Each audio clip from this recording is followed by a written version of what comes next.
Hi, everyone. My name is Arvin Mariella. I am an associate at Baker McKenzie's Antitrust Group. I'm interviewing Zach Johns today, who's from Morgan Lewis, and he'll tell us more about himself in a moment. But he continues our Antitrust Spotlight series. Zach, could you tell us a little bit about yourself? Yeah, and Arvin, thank you for taking time to speak with me today. I'm happy to be here. So yeah, my name is Zach Johns. I live in Philadelphia, Pennsylvania. You can make all the Fresh Prince jokes you'd like about being born and raised in Philadelphia. I get those quite regularly. I went to Drexel University for undergrad, where I focused in marketing and economics. And then I took a venture out into the cornfields of Illinois, where I went to law school at the University of Illinois. At the end of law school, I found my way back to Philadelphia, and I joined Morgan Lewis as an associate in the litigation practice group here. And then I transitioned at a certain point into the antitrust practice group. And I'm very excited to share that just recently I was elevated to the partnership at Morgan in the antitrust practice group. Outside of work, and there is a very big component of my life that is outside of work, I like to dedicate my time to the Philadelphia Youth Orchestra, where I'm on the board of trustees. It's a music organization that focuses on classical music primarily, and focuses on providing music education to from all the way from kindergarten up through the end of high school. Focuses also on serving underserved communities and putting music education into classrooms where it may not otherwise be present. And in addition to that, I have a 5-year-old girl, which she keeps me on my toes and constantly running. So it's been a blast. But that's the run by of who I am. Appreciate it. You mentioned in there that you initially were not, well, you weren't initially in the antitrust group. What drove you into antitrust law early on in your career? Yeah, so I think for me, it was a late bloomer, so to speak, into antitrust. I developed the interest initially in undergrad, and I just didn't know it yet. And it was really focused on economics. I studied that intensely. I was really captivated by macroeconomics. What are the forces that drive our economy, and what are the constructs we've created to understand those? And that was just super interesting to me. I took antitrust in law school, took a few antitrust assignments as a summer associate at Morgan, and those were all very interesting to me. But where it really clicked for me is when I began to actually practice and work on a few antitrust matters. And that's when I really got to see this relationship between economic policy theory, the client's business interests, and then the bread and butter of just litigation basics, right? Your class action practice, your rules of federal civil procedure, your deposition basics, all of those things married up for me in a way that was just perfect. And so when the opportunity arose to really shift my practice towards antitrust, that's what I chose to do.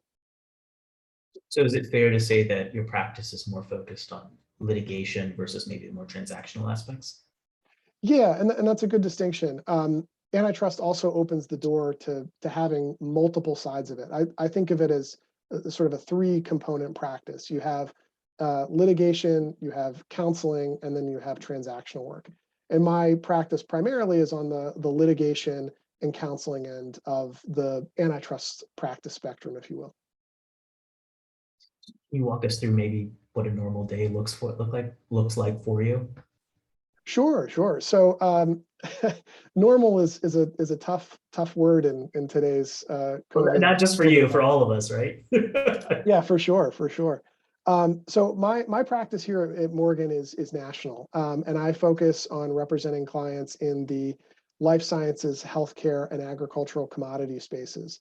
And so the types of matters that I primarily deal with are defending, for example, pharmaceutical manufacturers and reverse payment antitrust class actions, or other types of conduct actions that can be brought as class actions or individual actions. Cartel investigations and litigations. I can counsel on pricing practices, and my favorite is really how to avoid or at least mitigate your potential antitrust risk exposure. It's always great to try to minimize the risk at the outset, as opposed to, when you get named in the complaint, what do we need to do differently to have avoided that? But back to your question about what a typical day looks like, it really can be all over the place, which I love. I mean, variety is the spice of life, and my practice really takes me in a bunch of different directions. So I'll give you an example of just yesterday. Yesterday, we had a brief due in federal court in the Eastern District of Virginia. So I spent a large part of my time yesterday working on that brief, working with my colleagues here at the firm, making sure that every potential contingency was thought through, every interpretation of the case law was how we wanted to present it. I also had an experience where I was interviewing economic experts as potential class experts. Mix in there, fielding client questions, talking with other defense counsel and joint defense relationships, and then also connecting with others at my firm, right? I mean, talking with you over Zoom is a ton of fun, but I also like to do that with my colleagues at the firm. And so I try to build in every day a component where it's not just work, it's also social, making sure we have these types of connections. Great. So earlier, one of the things you mentioned was that you do your work from Philadelphia. And it's no surprise to anyone that quite a bit of antitrust work gets done in Washington, D.C. Can you give maybe some of the law students and young lawyers who might be interested but live in a non-DC market or non-major market, though I think Philly counts, an idea of how they can be involved and how they can continue to practice in the space? Yeah, and Arvind, I don't mean to speak ill of DC, but I would say Philadelphia is very much a hotbed of antitrust. And just generally, I would say your career is really what you make of it. And so, antitrust is a practice that really can be national. My practice, as I said, is national. I represent primarily defense side clients, but also some plaintiff side representations in courts across the country. And now with the benefit of Zoom, I can literally appear in any court instantaneously from my home office or actual office when I'm actually back there. So, I would say your career is really what you make of it. Antitrust is national. The thing that I think is really important, though, for really getting out and making your niche is building your network.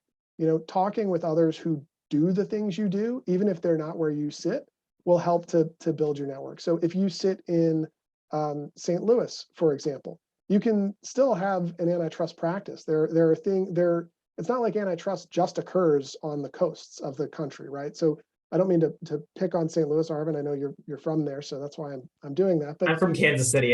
St. Louis is just a place I stopped by for a little while. Okay, well, sorry, other side of the state, but Kansas City, St. Louis, same thing. You can practice.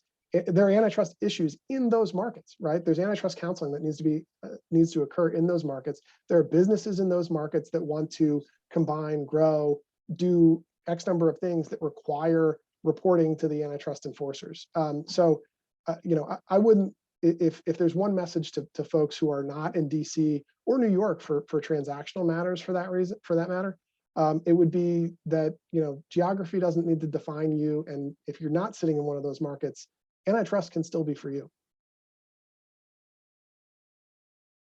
Do you have any case experience you can give us, maybe with folks that you've worked with, that can help us get a better idea of how folks can transition into the practice, either from outside of either geographically or just from another practice group? Sure. So the first caveat I would give is just that every firm is different, right? So I can speak to how my experience worked in our setup at Morgan Lewis, but it may not be the same for you. So let me give you my story, and maybe that'll be helpful. Our litigation and antitrust groups, when I joined the firm, were combined, and that's somewhat of an odd marriage because antitrust, as we've talked about, has a transactional component, but for a variety of reasons, the antitrust group and litigation group were one and the same. And so that allowed me the opportunity to seek out antitrust assignments, right? And so I could, I started to work on 1 or 2 antitrust cases just by virtue of me seeking it out, right? So I would go to the person who is handling an antitrust matter. I would say, hey, I'm interested in this. Could I help you, right? And so that was how that interest began. And for folks in big firms, that may be one option to go, but not everybody works in that setting. So outside of that setting, the thing that I think gets you the most exposure and will give you the most biggest foray into antitrust is to get involved with the ABA, or if there is some local group that in your jurisdiction that focuses on antitrust, like in Philadelphia, the Philadelphia bar has an antitrust group, right? So that would be an example of local, how you could get involved with practitioners in your jurisdiction that do antitrust work. And just by being around folks who practice what you want to do or what you think you want to do, you begin to absorb what their approaches are, basically through osmosis of just talking with them, learning about their experience, their interests. And so, those types of connections can lead to opportunities to actually work on antitrust matters. Yeah, and as a plug, we do a number of ABA events in places far outside of DC. I'm on a team that works on Y antitrust events in a number of law schools across the country. So definitely keep your eyes peeled. There are opportunities out there. Yeah, and if I can add a plug, Arvin, that's a great point. I mean, the ABA is a phenomenal platform. Some have thought that antitrust is very DC focused, but I think the ABA is a great example of how that really isn't the case. I mean, I'm talking to you from Philadelphia. Through the ABA, I've worked with people all over the country, and especially for young attorneys, the ABA really is focused on how do we get young attorneys opportunities to network in the fields that they want, to learn about the things that they're interested in. How do we give them a platform? And so, just looking at the young lawyer representative opportunities, right, where you can slot in as a young lawyer on committees with practitioners who are, much more senior, focused on pricing conduct, healthcare and antitrust, life sciences and antitrust, and just be in the room as they're talking about developments and share your thoughts on things the committee can do to continue to network and do, have outreach. Those opportunities are just fantastic. So I would put a big plug in for the ABA as well. Great. And we know that you've been quite involved in the ABA antitrust section. Could you give us a little bit of an idea of what your experience has been? Yeah, so I've done a lot with the ABA, and it's been a fun ride on my career. So I've done things from like writing articles in the various publications that the ABA has. That's great when you want to learn about a topic and then have something to show for your independent study. Sure. Those are great opportunities. I also think going to like the spring meeting for the antitrust section is just a great way to meet folks in the practice. And I know we've been talking about how geographic lines don't really matter, but the spring meeting in DC, if you can attend it, and hopefully it's in person this year and it's safe to do so, but if you can attend it, that's just a fantastic way. The programming is just great from top to bottom. You can learn about everything antitrust, from the enforcer side, from the private plaintiff side to the defense side. It's really just a melting pot. The other thing that I've done is to volunteer on the YLD Antitrust Committee Advisory Board. And we need a catchier title, but that's the working title for now. And through that, the goals of that group are to really engage young lawyers in the antitrust section. And it's been a great opportunity to meet folks who are on the defense side, plaintiff side, to meet economists. I mean, Emily Walden, for example, at NERA is the chair of the YLD Antitrust Committee Advisory Board.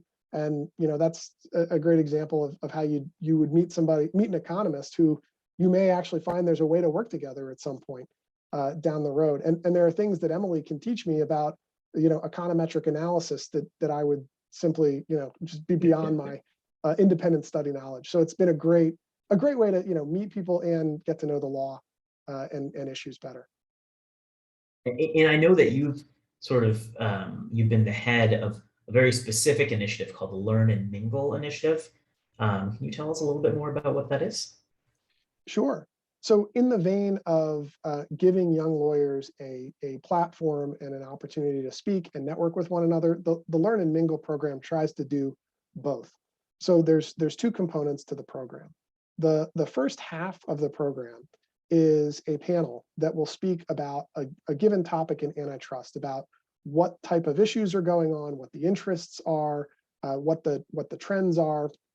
And then the second half of the program is primarily focused on networking. So the first panel we're going to have, and if you have your calendar open, please mark December 16th at 4:30 Eastern to about 6 p.m. Eastern.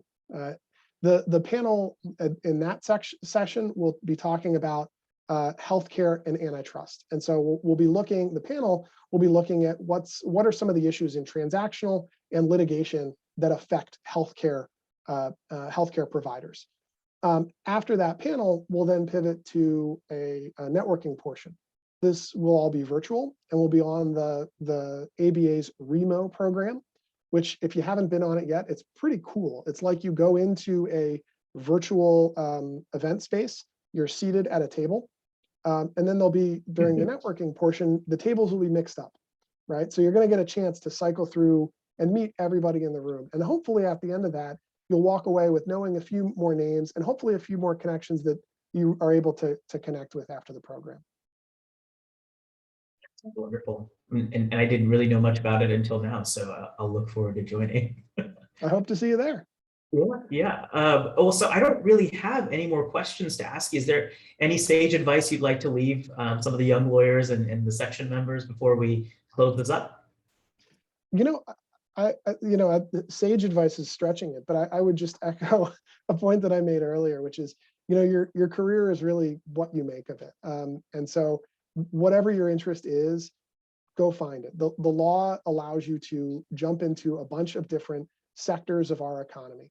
And antitrust is a great way, if you like it, if you like economics, and if you like getting into various different businesses like I do and trying to figure out, what's the business objective and how does that marry up with the narrative that we want to tell the court or the agency about why what we're doing is fine or consistent with the law or what have you. Just make sure you are honest with yourself and try to seek out those interest spaces. Again, it's your career, you get to drive it. And so, thank you for watching this video. I hope it was informative. And if you're interested in antitrust, I know Arvin and myself are always available and happy to chat. Yeah. Thanks so much, Zach. Yeah, thank you.